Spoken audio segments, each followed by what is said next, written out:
Hello YouTube, it's me again. You might notice the backdrop looks a little different. You might notice that I'm not, I'm not looking quite as pixely. I'm not at such a weird angle. Straight on, beautiful colors, beautiful scenery, some cars moving around outside, and yeah, things look a little bit different. I'm here in my new apartment, I'm getting settled in. Join me here in my channel. If you're not already subscribed, get in while the getting in is good. Because this channel is going straight to the top. I got big goals for this channel. I'm going to be making videos all the time. I'm planning to put out, you guys can hold me accountable to this, I'm trying to put out at least one video per week that's like straight to video, not even a stream highlight. Straight to YouTube. That's the plan. Straight to YouTube. I'm not just a streamer anymore. I'm a YouTuber. By the end of the year, I'm calling myself a fucking YouTuber. Yeah, I'm a YouTuber. A Melee YouTuber. But no, I got big things coming. I'm gonna take this opportunity to also kind of announce I'm starting grind month. So on the channel, I'm gonna be entering at least 2 Melee tournaments a week. Probably I'm gonna do like training mode Tuesdays, just because I like the TMT format a lot. I like the ladder. I did another video on it. You can check that out right here. Shout out to the Crimson Blur, who is featured in that. What's up, Blur? Da-da-da-da-da. Oh yeah, and then I'll probably enter like one weekend tournament. Like I'll do like Levo or SSS. And I'm gonna be doing at least one video to YouTube direct to YouTube video a week. So it's not even gonna be a stream highlight. I'm gonna be talking directly to you guys in the comments. But so it's a big year for Melee. I think there's some unannounced stuff. I have my own unannounced developments that probably you will hear about within the next couple weeks, I would expect. But big things are happening from Melee. So let me contextualize this. All right, so there I was, March 2020. I was a software engineer working in San Francisco, and I said to myself, you know what? I have been doing the software engineering thing for much of my adult life, but there's some big things happening in Smash. I love Smash with all my heart. And I was like, you know what? I want to give full-time Smash a try. Twitch, YouTube, the whole shebang. And I got a call from Gimmer. Actually, I got a call from Apostle, I shall say, from BGBC, and heard about Smash World Tour. And I was like, cool, this is a great opportunity for me. Maybe I can do this full-time casting thing, full-time Smash content. I put in my 2 weeks, I quit my job, and first of all, no regrets. No regrets at all. I mean, it's been a wonderful year. I got to spend a lot more time with my girlfriend, Karen, and it's been super dope, just kind of being able to refocus on some of the things I love besides having to just sweat, work long hours doing coding bullshit. I was like, no, I'm gonna give this shit a try. Smash World Tour got announced, quit my job, and then boom, COVID-19. Tournaments left, right, and center getting canceled.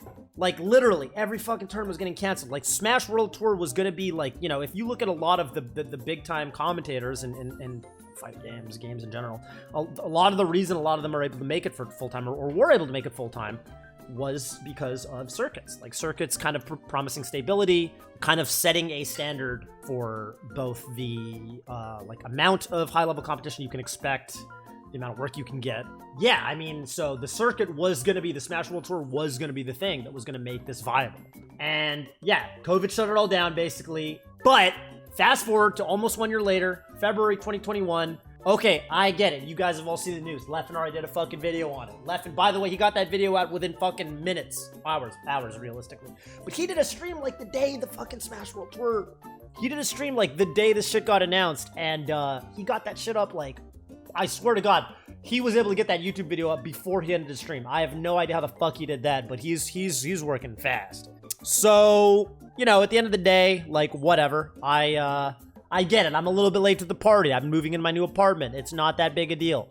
It's not that big a deal. I'm gonna react to it as if it's the first time hearing of it right now. Boom. God damn, Smash World Tour. What is this? April 2020, Smash World Tour COVID-19 update. We're fucked. If you're a tournament organizer that's been impacted by COVID-19, we're extending our delay on all Smash World Tour events. All this shit's shutting down. Nothing's happening.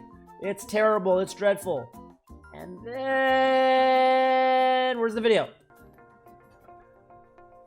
Okay, I like this. I like this. Yes, dude. This is what I meant by well This done. is what the Smash community is all. By the way, you guys notice how all of the more on this in a second, but you guys notice how all the people, the React Andy clips that are making in this video, you notice they're all fucking Melee people? Yeah, how? Interesting choice.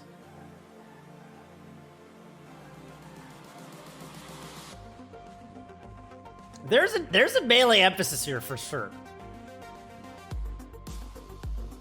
I don't know how intentional that was. Maybe we just, I don't know. This kind of hits. This beat actually kind of hits. Yeah, that's actually the whole video. It's a very short video. All right, so Smash World Tour coming back. Let's go to their page, smashworldtour.com, and check it out. New year, new tour. New year, new me. That's what I always say.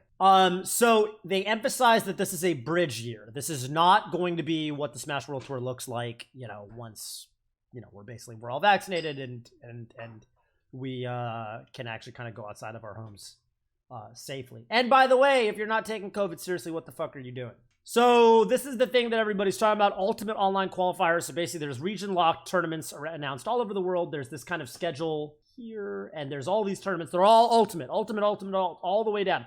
All the online qualifiers are ultimate. All the official online qualifiers. Regional finals schedule, and then regional finals. Now you start to see the melee. The regional finals are going to be small in-person events that are kind of invitational, such that there aren't actually that many people at them, which is going to let them navigate around. Because, you know, obviously different countries have different kind of requirements on how, like Japan, if you follow the Japanese, you know, Smash scene at all, they already have offline tournaments. They have offline tournaments that are, I believe, capped in terms of how many people can actually go. You know, I know this, like, you know, one of my family members like had like a wedding, and they had this was in Singapore. In Singapore at the time, they had this a couple months ago, they had a limit of like 50 people could be in the wedding. So it's, you know, it's a kind of a thing that different countries have different kind of rules based on where they're at with COVID and all this. You'll notice that the North America events are all slotted a little bit later. I think that's completely intentional. I think that is basically saying, hey, we get it. USA has not really been handling COVID too hot. Hopefully by September, we can actually plan some in-person events again. You know, hopefully that this is still going to be just an invitational. It's just going to be the people that kind of made it in via the online qualifiers. If you're thinking it looks a little front-loaded towards the international side at the beginning of the schedule and then NA happening kind of at the end, I would say that's probably on purpose, and that's because the USA has been, you know, by far the single worst country on the face of the planet at handling COVID-19. Here's the roadmap. So, Melee Community Panel. I think this is kind of the most interesting thing about this graphic is like, okay, we got the online qualifiers, then you have the regional phase. To determine who goes to each regional final for Melee, it's going to be this community panel. It's basically going to be the way, like, you know, the MIOM Top 100 or the MPGR kind of determines. But at the same time, there's nothing stopping these community panelists from using results from recent tournaments. I mean, it's no surprise that Smash tournament organizers are being a little bit wary about what will and won't get them C&D'd right now. I would say already the Smash World Tour, you know, there was like someone who worked at Nintendo, like when the Smash World Tour got announced last year, even before all this COVID shit happened, you know, tweeted a single emoji, which was like, I think like it was like a facepalm kind of thing, or like a God damn it on the day, and then deleted that tweet. So, right, that's a concern. Nintendo clearly, you know, if you look at their front page, if you go to smashworldtour.com and you see, is Nintendo involved with the Smash World Tour? At the time, the Smash World Tour is not associated or affiliated with Nintendo or Nintendo of America. This is the kind of shit that keeps me up at night. You know, clearly there's some branding that they have to, I would say already even using the word Smash is like Smash World, but then again, Smash EG got away with it. Yeah, maybe it's fine. Maybe just using the word Smash is fine, but already I'm fucking quaking in my boots. I'll just tell you right now, I'm already scared. Slippy or otherwise, I'm already scared.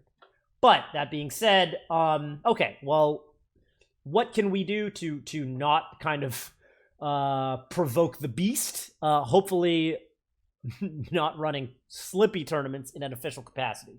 So basically what's going to happen is there's going to be Melee tournaments that are going to be big deals that the community panel is going to use the results of to basically nominate 16 players from each region to send to the regional final. So just because you don't see on this page Melee tournaments in terms of the official online qualifiers, that doesn't mean, what it basically means is that if anything, it's actually, Melee is actually more chill, because for Ultimate, like say you enter some online tournament and it's not one of the official qualifiers and you do really good, well, your results aren't going to be counted for the regional qualifiers.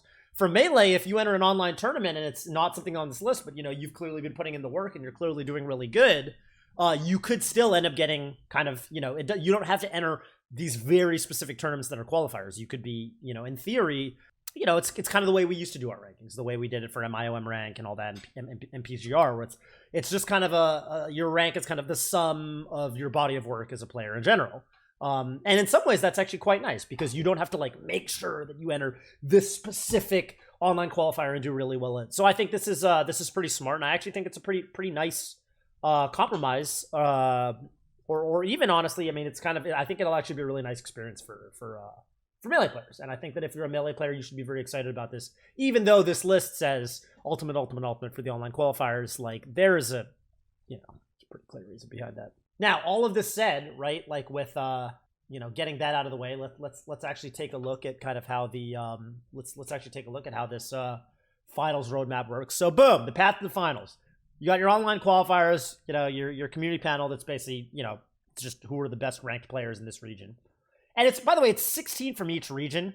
Side note, something that Practical Task mentioned on Twitter, and this is kind of tangential to the Melee conversation, but Ultimate, did they ever change the amount of players they're sending for Japan? Because I remember like looking at this thing, and I was like, damn, for Ultimate, they're really only sending fucking, what is it, East Asia?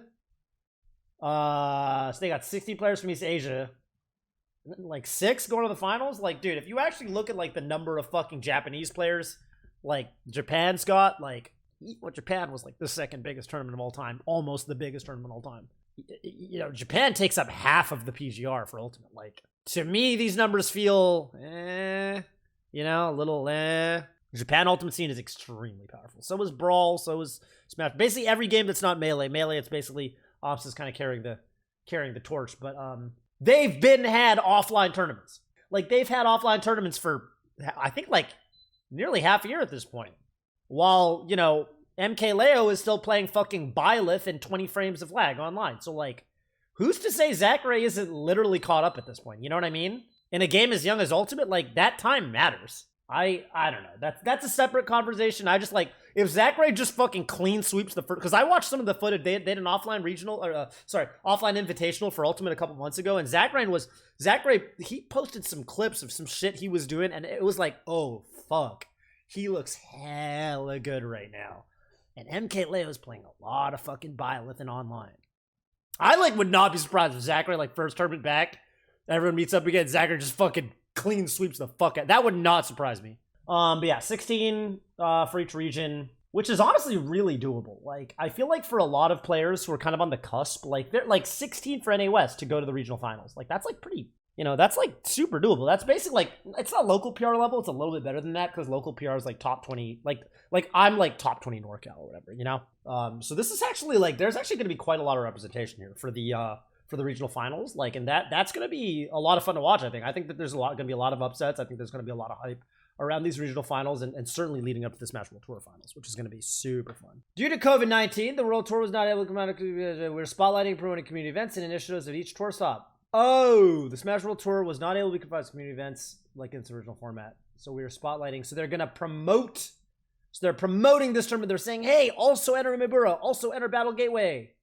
But the actual regional finals are just going to be a Smash World Tour event. Yeah, that makes sense when you actually read this and you think about it, but it is very confusing with the way the graphic is laid out. Because, you know, say you're below the fold, say you're here, you're scrolled down this far. All I see is I see tourney locator, boom, cool, must be a tourney locator tournament. You know what I mean? I will say that is confusing because people don't read. And also, like, I mean, yeah, the way this table is laid out, I would say it's just a weird design decision. I don't think it matters that much though. But yeah, this is super. I mean, this is a big deal. This is a fucking big deal. Like I think that with the way things are currently laid out, I think they've done some due diligence that makes them. If you ask me what I think the odds are of Nintendo actually seeing this shit, I think they've done some. I think they've taken some precautions. Like, Nintendo can do whatever they want, right? Like, Nintendo, it's pretty much just. From Nintendo's perspective, does it make sense? Is it a decision that makes sense to execute on? And I think with Nintendo, I think they've kind of realized, like, they got so much bad press from, like, the last wave of free Melee shit. Like that shit is still lingering. But we'll see. At the end of the day, hey, we're gonna get some dope tournaments out of it, and we've got shit like this, right? Like, look at what top players are actually saying. I'm gonna play more in the next year than I ever have at any point in my life. Work harder than I ever previously have. Can't fucking wait. There's gonna be big tournaments regardless. Like, if nothing else. If literally nothing else, even if Nintendo steps in and shuts this shit down, like, this is still going to be a return to having lots of big tournaments that people are preparing for. This is still going to serve as a ramp up to when COVID is over and when we actually start getting kind of vaccinated en masse and we can start looking at having IRL tournaments again next year, or even late this year, like this is kind of a almost a reminder to people that like, hey, tournaments are going to come back and it's going to be important to be good. World Tour, you thought I was playing versus Pikachu every day for no reason. You found out like one day ago. First of all, I don't know how Mango knows when the other people found out about this shit. Maybe Mango also only found out. No, Mango knew longer than a day ago. Here we go.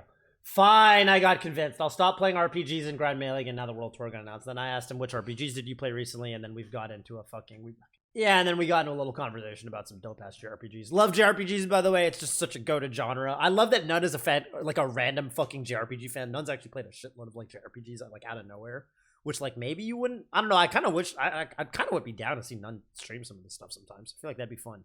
Pyrrhic is a sick word. Yeah, it's from that one dude, the fucking general. Pyrrh or Pyre. Pyrrh. I don't know. Famous for the Pyrrhic victory. That's that guy. He's the second greatest general of all time. Don't you guys know that? He's the second greatest general of all time, behind number one, obviously. Say it with me. Alexander the Great. Exactly. Yup. Alexander the Great. And ahead of number 3, Hannibal of Carthage. That's right. Pyrrhic is a sick tag. At what cost? That's a good Ganon name for sure. At the cost of fucking playing Ganon. That's a tough character to main.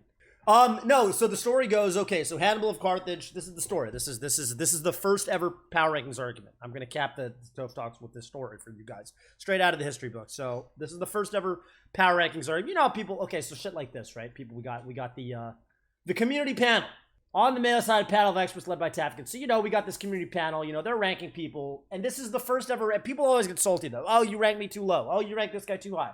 First ever rankings argument that ever happened. So Hannibal of Carthage was a general from, well, Carthage.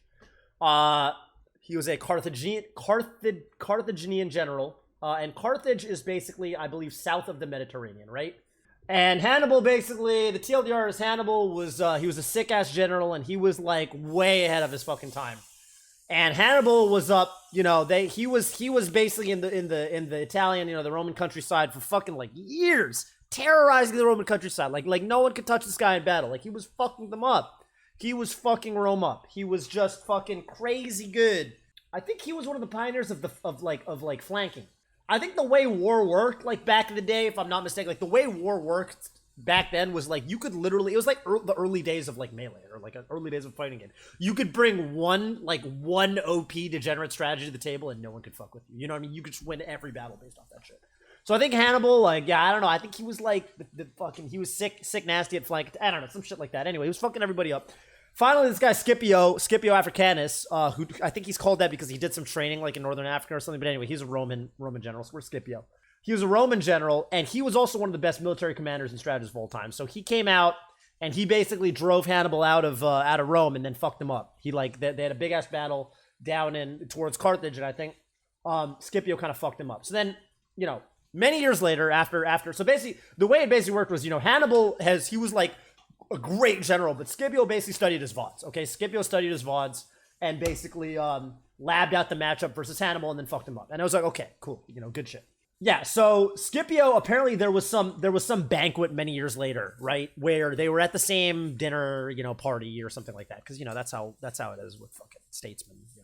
You know, one day you're leading your troops in the battle and they're dying for you. And then years later, you're hanging out at the same dinner parties and shit like that. Because, you know, fuck rich people and fuck capitalism. But anyway, whatever. So they're hanging out at this dinner party, and Scipio asks Hannibal, hey man, who do you think is the greatest general of all time? But so Hannibal goes, oh, greatest general of all time? That's got to be Alexander the Great. Of course. Alexander the Great. And Scipio's like, okay. Yeah, Alexander, he's pretty good. Yeah, he's pretty good. He did a lot. He kind of pioneered a lot. You know, he's definitely the greatest general of all time. I'm down. Okay, who's the number 2? And then Hannibal was like, gotta be Pyrrhus of the Pyrrhic victory fame, which is why I bring this up, because there's a Ganon named Pyrrhic. Pyrrhus, you know, Pyrrhic victory, you know, at all costs, you know, that's sick, you know, that's cool. Okay, Pyrrhus, number 2. Scipio's like, yeah, okay, number 2, we'll give number 2 to Pyrrhus. Yeah, I'm down. Pyrrhus is sick. He's sick. Yeah, and then he says, all right, but Hannibal, between you and me, who's number 3? Who's number 3? Right? Who's number 3? Come on, give it. Who's number 3? And Hannibal goes, well, number 3's gotta be me. You know, I'm number 3. I think, you know, after Alexander Pierce, you know, you look at my results, you look at my resume, you know, all the years that I was terrorizing the Roman countryside, I gotta be number 3 all time. Easy. And then Scipio says, okay, you're number 3, okay.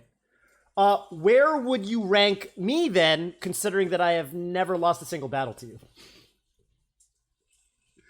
And that's how the story ends. So that was the first rankings argument of all time, was between Scipio, who's basically calling Hannibal out for saying, hey man, like, hey, I get, you know, you've got some sick results, but I kind of got in that ass, if you remember, you know, if you remember some, that's, you know, and that's like to this day, you know, like that's just the tale as old as time.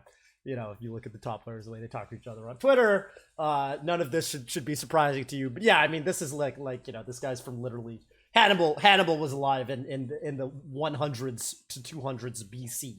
Actually, the 200s to 100s BC, because, you know, you count backwards. So the next time, you know, you're watching some Smash World Tour events, and, you know, you're salty that your favorite player didn't make it into the regional finals as selected by the community panel, or maybe you are a player who got selected, you know, you got snubbed for the community panel. Just remember, you're living a 2,000-year-old human experience. A tale older than the Anno Dominus system that we use to count years today. And that's just how it's going to be. It's going to be like forever and ever and ever. There will always be people who were salty about their rankings, feel like they were snubbed, and that's just never going to change. It's just kind of how it is.